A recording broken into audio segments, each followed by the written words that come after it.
তো লোকটা আমার বাবার সমবয়সী, এখন তো করার কিছুই নেই। তো পরে বিয়ে শাদী হয়ে গেল, যখন আমাকে শ্বশুর বাড়িতে নিয়ে যাওয়া হলো আমাদের বাসরাতে, লোকটাকে দেখে আমি অনেক ভয় পাইছি। অনেক ভয় পাওয়ার পরও কোনো তো উপায় নেই, যেহেতু সে আমার স্বামী হয়ে গেছে সেহেতু তো তার কথা মতো চলতেই হবে। তো দেখলাম যে লোকটা আমার বাবার সমবয়সী, তবুও করার কোনো কিছুই নেই, তবুও তার সাথে আমি শারীরিক সম্পর্কে জড়িত হয়ে গেলাম। তো এরকম করে করে কয়েকদিন আমাদের সংসার যাচ্ছিল। ঠিক তেমন আমার কাছে ভালো লাগছিল না যে লোকটার কেমন জানি বয়স, মানে তেমন একটা এক্সপার্ট না, তেমন ইন্টারেস্টিং না, মানে কোনো কিছু আর কি পারে না। তখন আমি কয়েকদিন করতে করতে এই জিনিসটার উপর আমার একটা চাহিদা হয়ে গেল। আর আমি যখন পড়াশোনা করতাম তখন এসব বিষয়ে তেমন একটা এক্সপার্ট ছিলাম না, সেহেতু বুঝতে পারি নাই। কিন্তু বিয়ে হওয়ার পর যেহেতু বুঝতে পারলাম ব্যাপারটা, পরে আমার কাছে অনেক ভালো লাগছিল, পরে এটার চাহিদা হয়। কিন্তু কি করব, আমার বয়স তখন 15 বছর ছিল, আর তার বয়স হয়তো বা 30 থেকে 32 বছর 35 বছর, আমার বাবার সমবয়সী এক কথায়। তো সে আমাকে দিতে পারতো না, আমার চাহিদা পূরণ করতে পারতো না। আসসালামু আলাইকুম দর্শকবৃন্দু, আমি আপনাদের মাঝে এসেছি আজকে কুড়িগ্রাম থেকে। আমি আপনাদের মাঝে আসছি আমার জীবনের কিছু গল্প শোনানোর জন্য, যেটা আপনারা শুনলে হয়তো বা এখান থেকে আপনারা কিছু শিক্ষণীয় বিষয় পাবেন, শিক্ষণীয় কিছু কথা বুঝতে পারবেন, জানতে পারবেন ও শিখতে পারবেন। আশা করি ভালো লাগবে। তো আজকে আমার জীবনের কাহিনীটা হচ্ছে এরকম। আমি যখন গ্রামের বাড়িতে আমার বাবা মার কাছে বড় হই, তো বড় হওয়ার পর সাধারণ ফ্যামিলির, আমি একজন মধ্যবিত্ত পরিবারের মেয়ে আমি। তো সব বাবা মাই কিন্তু মধ্যবিত্ত ফ্যামিলির মেয়েকে বেশি দিন ঘরে রাখতে চায় না। তো আমাদের ফ্যামিলিতে মানে তেমন কেউ ছিল না, আমি বড় ছিলাম, আমার 2 বোন ছিল, আমার মা ছিল, বাবা ছিল, মানে অনেক কষ্টেই সংসার চলতো আর কি। তো সংসার চালানোর পর যখন আমি বড় হয়ে গেলাম, আমার বাবা আমাকে বিয়ে দেওয়ার জন্য অস্থির হয়ে গেল। তো পড়াশোনার ফাঁকে ফাঁকে আমার বিয়ের কথা চলছিল। এরকম করতে করতে একটা পাশের গ্রামের একজন অর্থবিত্ত ঘর থেকে আমার বিয়ের প্রস্তাব আসে। তো বাবা মা ভাবছিল যে মেয়ে যেহেতু আছে, আমরা যেহেতু সাধারণ ফ্যামিলি, তো মেয়েকে ভালো জায়গায় বিয়ে দিব।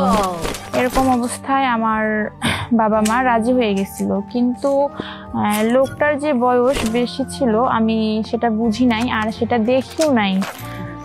পরে আমার বাবা মা আমার বিয়ে ঠিক করলো, আমাকে বলেও নাই যে লোকটার বয়স বেশি। তখন আমার বাবা মা যখন আমার বিয়ের কথাটা আমাকে জানালো, তো আমি তখন বললাম যে মা, বাবা দেখো আমাদের সংসারে যেহেতু অভাব অনটন, তো আমি যেহেতু বড়, তো তোমরা যা করবে আমার ভালোর জন্যই করবে, হয়তো বা খারাপ করবে না। তাই দেখো তোমাদের যেটা ভালো হয় তোমরা সেটাই করো, আমি হয়তো বা রাজি। পরে আমার বাবা মা বিয়ে ঠিক করলো।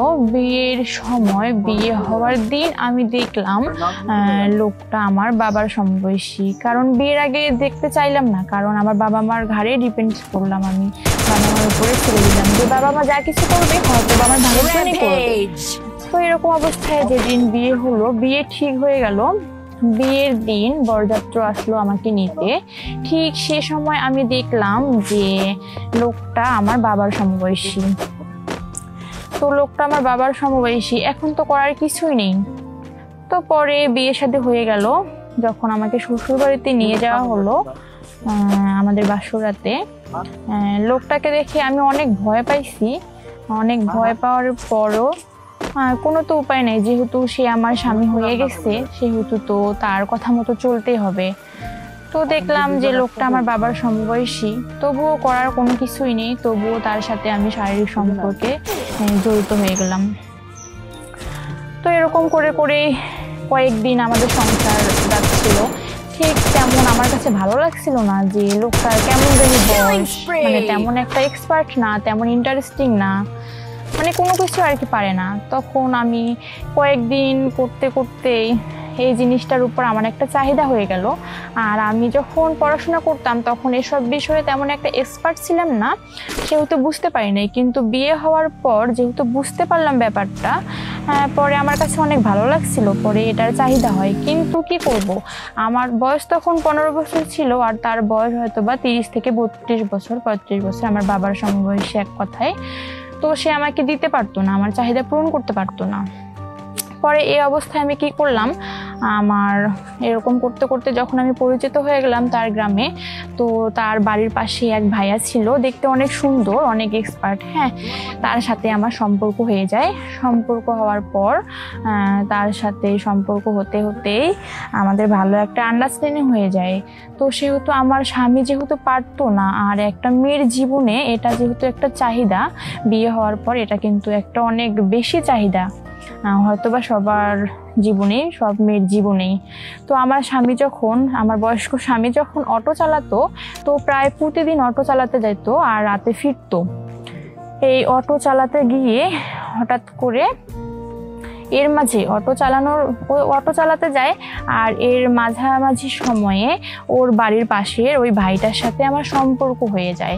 সম্পর্ক হয়ে আমার স্বামী অটো চালাতে যায়, এর মধ্যে আমি তাকে নিয়ে আসি আমার বাসায়। তাকে হয়তো বা বলি যে দেখো এরকম এরকম, এই মুহূর্তে আমার স্বামী নেই, তো তুমি আমার বাসায় আসো। তো সে আমার বাসায় আসতো, বাসায় এসে আমি আমার শারীরিক চাহিদা পূরণ করতাম। তো দেখা যেত যে ভালোই লাগতো। এরকম করে যখনই একটু সুযোগ পেতাম তখনই তার সাথে আমার চাহিদা মেটাতাম। তো মেটানোর পর এরকম সম্পর্কে জড়িত থাকি। আবার এর মাঝামাঝি সময়ে আমার হাজবেন্ডকেও, আমার স্বামীকেও সময় দেই, ওকে বুঝতে দেই না যে তার বাড়ির পাশের ছেলের সাথে আমার সম্পর্ক, আমি আমার চাহিদা মেটাই। এরকম করতে করতে আমার এমন অসহ্য ধরে গেছে যে আমার ভালোই লাগে না। আমি কি করি, সবসময় এই বিষয়টা নিয়ে আমার মাথায় কাজ করে, এই বিষয়টা নিয়ে অনেক এক্সপার্ট যে কি করব না করব। আমি আসলে ভুল তো আমার না, আমার বাবা মা আমাকে এরকম না দেখে বিয়ে দিছিল। এখন বাবা মার মর্যাদা রাখতে ওকে তো আমি ছাড়তেও পারবো না, আর ও তো আমাকে তেমন মজা দেয় না কোনো বিষয়ে। একটা যে ফিলিংস থাকা দরকার, সেই ফিলিংসটা ওর মাঝে ছিল না, যেহেতু একটু বয়স বেশি ছিল। চাইলেও পারতো না, ওর পাশে দাঁড়াইলেও আমাকে মানাতো না। আর যে কোনোখানে গেলে আমার একটা কেমন কাজ করতো, ডাউট কাজ করতো, মাথায় হেজিটেশনে পড়তাম। তো এরকম করেই তবুও বাবা মার মুখের দিকে চেয়ে থেকে, বাবা মার মান সম্মান নিয়ে ভাবতেই ওর সাথে আমি সংসার কাটাই। মাঝামাঝি সময়ে ওই পাশের বাড়ির ছেলের সাথে আমি আমার শারীরিক সম্পর্ক করে ফেলি। তো হঠাৎ করে একদিন আমার স্বামী অটো চালিয়ে যায়। অটো চালিয়ে যাওয়ার সময় আসার পথে সে আমাকে বাসায় দেখে। আসার পথে বাসায় ঢুকে আমার সাথে ওই ভাইয়াটাকে, আমি কাজ করছিলাম, আমার শারীরিক সম্পর্কে দুজনেই ছিলাম।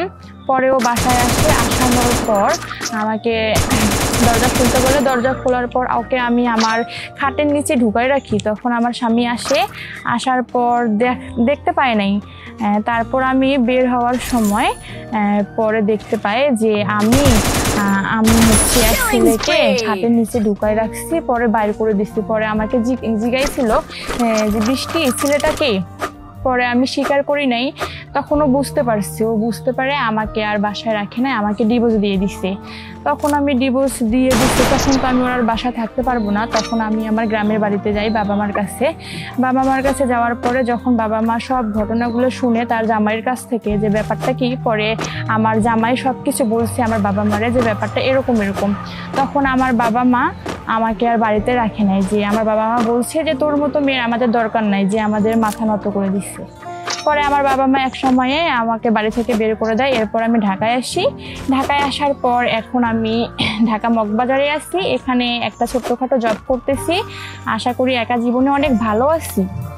তো দর্শকবৃন্দুরা, আপনাদের কাছে একটা অনুরোধ, আমি আমার জীবনের গল্পটা আপনাদেরকে শোনালাম এই কারণে যে আমি যেরকম ভুল করেছি আপনারা এরকম কখনোই ভুল করবেন না। নিজের স্বামীকে রেখে অন্য কোথাও অন্যদের সাথে নিজের জীবনকে জড়াবেন না, কারণ এটা একটা অসৎ কাজ। কারণ কোনো স্বামী চায় না তার বউ বা তার স্ত্রী নিজেকে রেখে অন্য মানুষের সাথে তাদের লাইফকে অন্যদের সাথে জড়াক, ঠিক আছে? তো আপনাদের কাছে একটাই রিকোয়েস্ট, আমি যেরকম ভুলটা করেছি যে আমার স্বামী রেখে অন্য ছেলের সাথে অবৈধভাবে নিজের লাইফ নিয়ে সম্পর্ক গড়েছি, আপনারা এরকম করবেন না। তো এই বিষয়টা মাথায় রাখবেন প্রত্যেকেই, যা করবেন নিজের স্বামীকে নিয়েই করবেন, নিজের স্বামীর মান সম্মান রক্ষা করার চেষ্টা করবেন, আমার মতো ভুল করবেন না, এটুকু আপনাদের কাছে আমার আশা রইল। আশা করি সবাইকে ভালো লাগছে, আর সবাই ভালো থাকবেন। আসসালামু আলাইকুম। ধন্যবাদ, দেখা হবে আবারও কোনো নতুন গল্পে। ততক্ষণ পর্যন্ত আপনারা ভালো থাকুন, সুস্থ থাকুন। আল্লাহ হাফেজ।